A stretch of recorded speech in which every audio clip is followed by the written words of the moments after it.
दो दोस्त गुजरात के अहमदाबाद में वो अब काम के सिलसिले में जाता है। व्यक्ति अपने दोस्त से बोलता है कि यार बहुत तेज भूख लग रही है मुझको और मैं तबीयत सी थोड़ी सही नहीं लग रही, चलो किसी होटल में चलते हैं और वहां पर थोड़ा सा भोजन करेंगे और रेस्ट करना है थोड़ा सा, मुझे मुझे फीवर लग रहा है।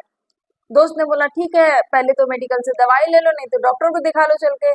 दोस्त बोलता है कि नहीं, अभी फिलहाल इतनी ज्यादा तबीयत वैसी नहीं लग रही है, दवाई ले लेते हैं और थोड़ा मुझे रेस्ट की जरूरत है, भोजन की जरूरत है, भूख बहुत तेज लगी है।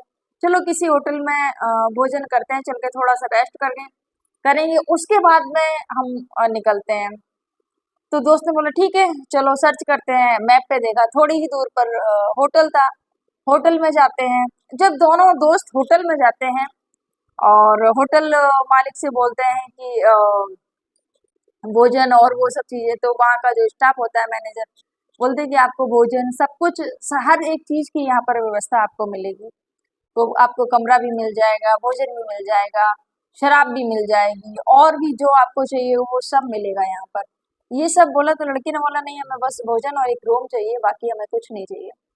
जाता है, उनको रूम नंबर 13 मिलता है। वो जाते हैं अपने रूम नंबर 13 में, दोनों जो दोस्त होते हैं वो बैठ जाते हैं। जाके ऑर्डर दिया जाता है कि बोले भोजन में क्या चाहिए, तो उन्हें तंदूरी चाहिए कि नहीं, उन्होंने बोला हमें चपाती नॉर्मल रोटी चाहिए, हमें सादा भोजन चाहिए, तंदूरी नहीं चाहिए। तो जैसे उन्होंने बोला तो वैसे ही जो लड़की रहती है वहाँ की, जो होटल में जो काम करने वाली होती है, वो लड़की भोजन लेकर वहां पर आती है।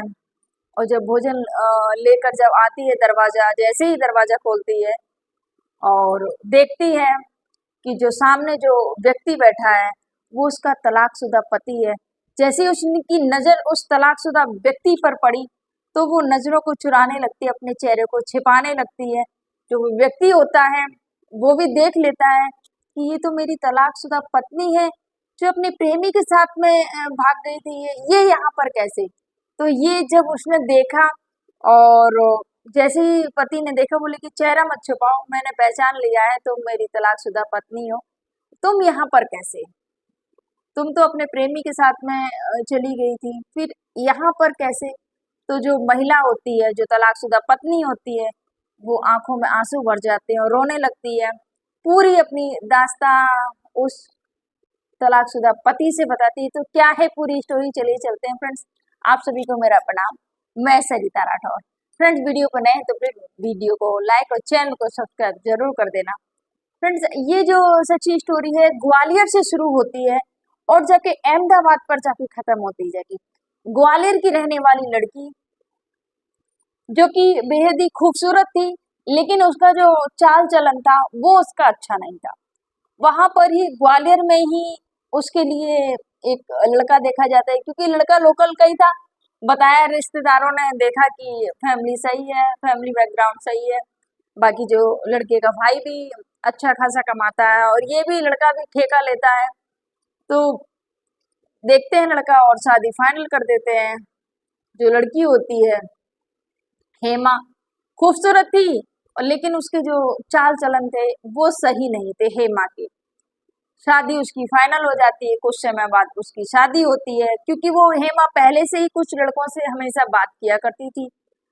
उसके बाद में जब हेमा की शादी हो गई तो होता है ना, कभी कभी कुछ लोग बेहतरीन की तलाश में, हमेशा बेहतरीन की तलाश में बेहतर को खो देते हैं, ये सत्य है। ऐसा ही इस महिला के साथ में ही हुआ, हेमा के साथ में भी ऐसा ही हुआ।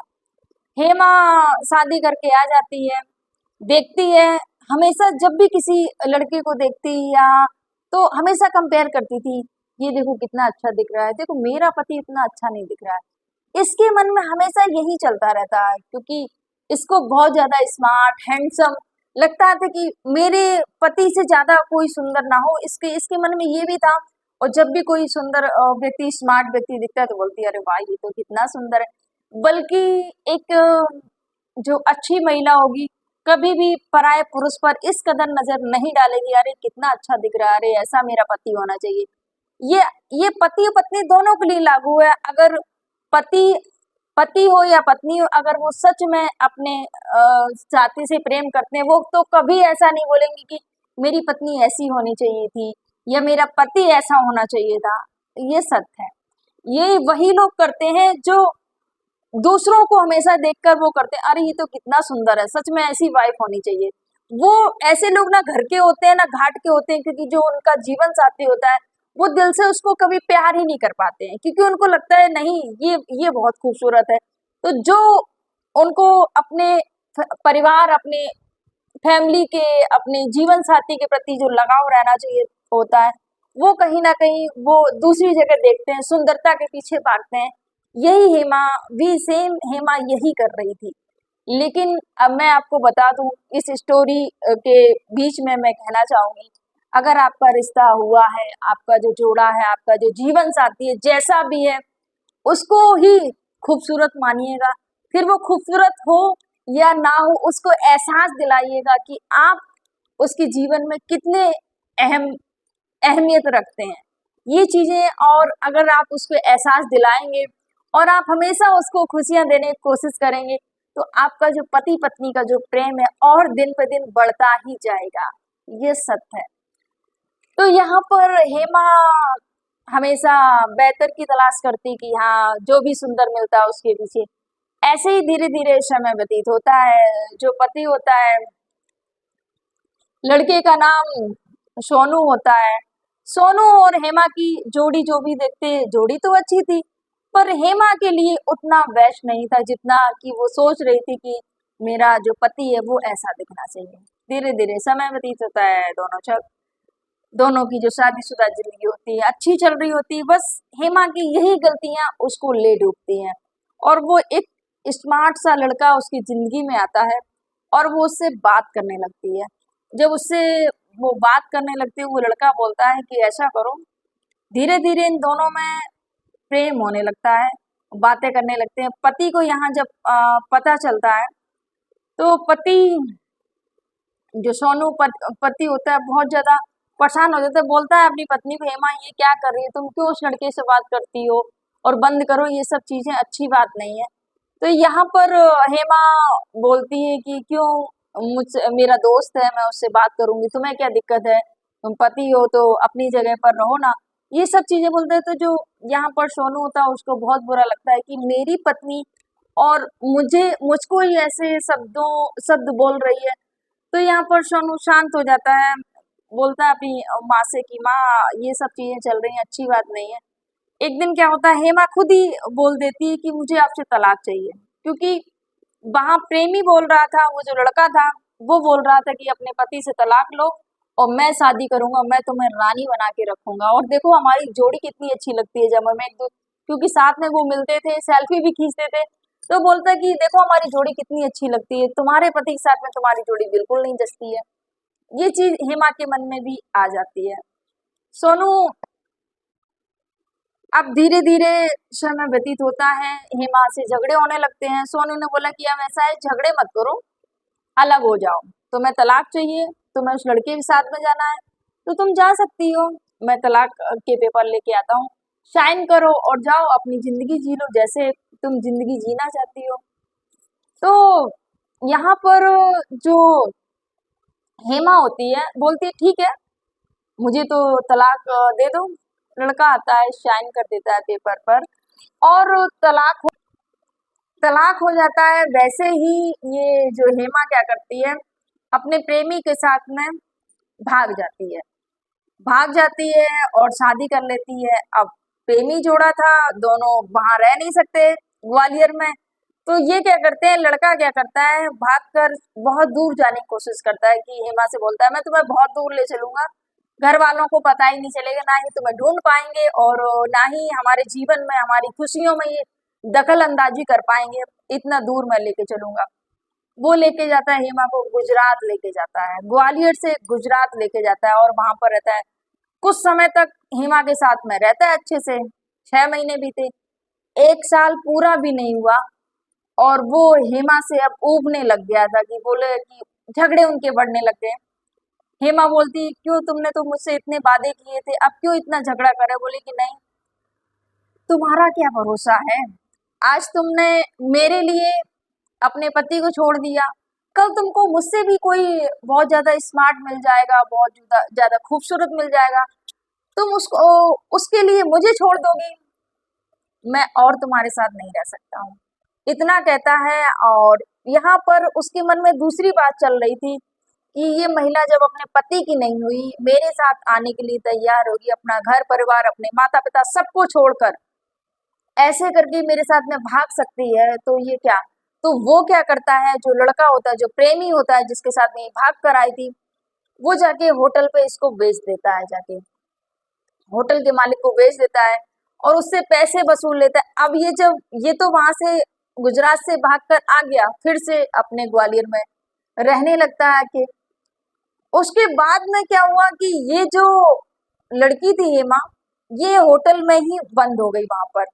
होटल के मालिक से बोलती कि हमें सर जाने दीजिए, तो ये मालिक बोले कि देखो मैडम, हमने आपका जो रुपया वो जो लड़का लेके गया उसको चुका दो, इतने दिन तक आपको मेरे होटल में काम करना पड़ेगा, उसके बाद में जब आप जाना चाहें तो जा सकते हैं, लेकिन आपको इतना काम तो करना पड़ेगा जितना वो रुपये मुझसे लेके गया है, आपकी कीमत लेके गया है, उतना मेरे होटल में आपको काम करना पड़ेगा। अब हेमा मजबूर, करे तो करे क्या, रहना तो पड़ेगा मजबूरी में।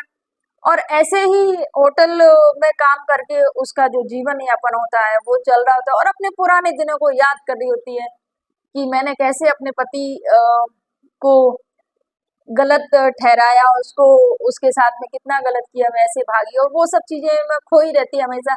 अपनी जो और काम करने वाली जो महिलाएं होती हैं साथ में, उनसे भी बात करती है कि मैंने बहुत ज्यादा गलत किया है, अगर मेरे पति मुझे मिल जाए, काश वो आ जाए तो मैं उससे उनसे माफी मांग लूं, मैं उनके पैरों में पड़कर कैसे भी करके बस वो मुझे माफ कर दे। और एक दिन ऐसा ही होता है, जो सोनू होता है वो अपने दोस्त के साथ में, जैसे कि मैंने आपको शुरुआत में बताया कि होटल में आता है और भोजन के लिए, तो जो लड़की होती है माँ आती है, देखा तो देखकर मुंह छुपाने लगती है। तो सोनू होता है, बोलता है कि क्यों मुंह छुपा रही हो, अब तो बात करो, तुमने अपनी मर्जी किया, सब कुछ किया, कहाँ गया तुम्हारा पति और तुम यहाँ होटल में क्यों काम कर रही हो।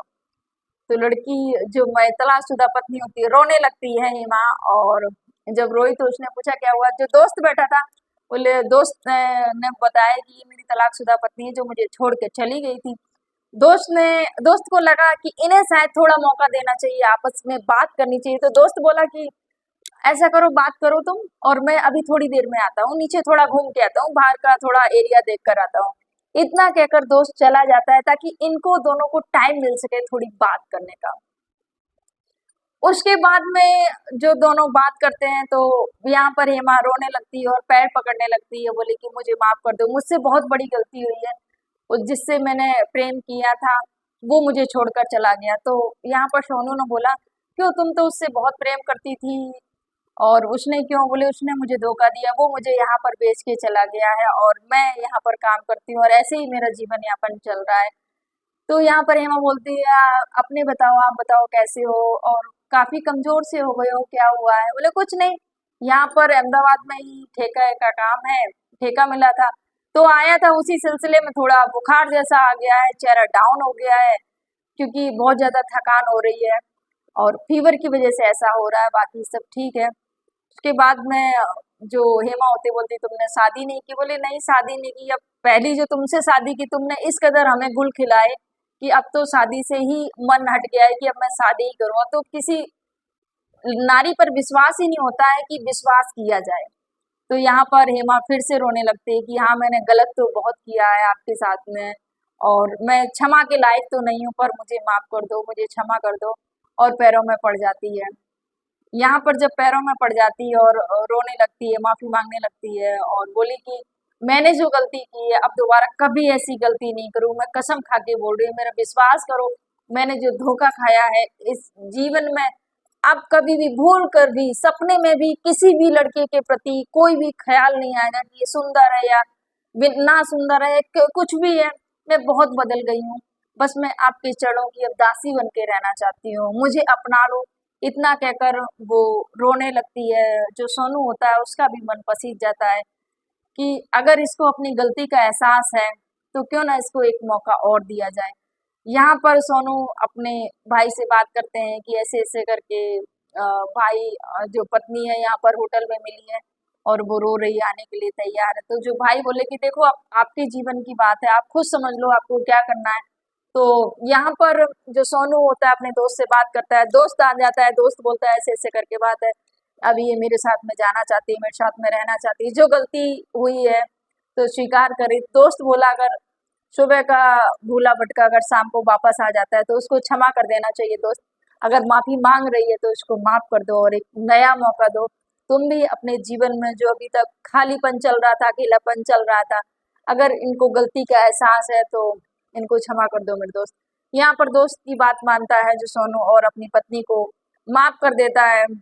उसके बाद में जो सोनू होता है बोला कि देखो ठीक है, मैं नंबर दे दो अपना, यहाँ पर जो काम चल रहा है, यहाँ का जो काम पूरा होते ही जब मैं घर चलूंगा तब मैं यहाँ से लेकर चलूंगा, तब तक यहाँ पर रुको।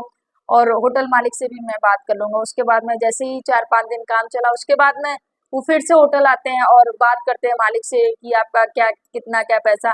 तो मालिक ने बोला कि पैसा जो भी जितने रकम में इनको बेच कर गए थे वो तो पूरा हो गया, अब इनका ही पैसा मेरे बन रहा है, जो भी है मैं हिसाब किताब कर देता हूँ।